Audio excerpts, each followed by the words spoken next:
Siyathokoza Edlozini, sesikhulume ngomdiki.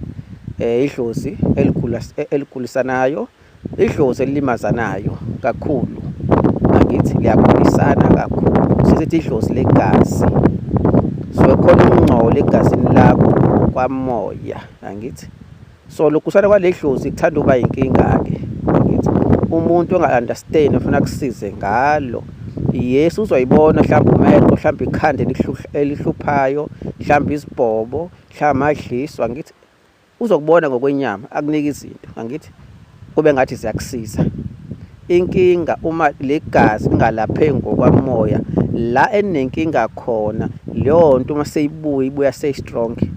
Once wayilapha kube ngathi kuba ngcono. Ingaphela neminyaka uma seyibuya kube seyijiyile ngoba yini? Wena ulapha lento evela ngokwenyama. Ngithi not lenkinga engalo ngokwamoya. Ngoba into iyasuka ngalo ngokwamoya. Into ethile uma seyivela la, ivele seyenye into. Wena ulapha le evela la.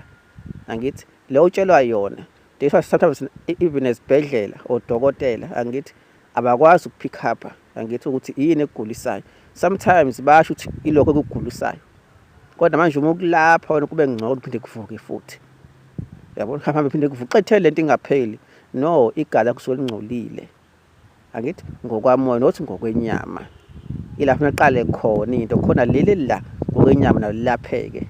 Angithi sometimes uthola angithi abantu bekulimaza. Sometimes nje mhlawumbe amasayini amancane uthola mhlawumbe ushiswa amanzi ashisayo.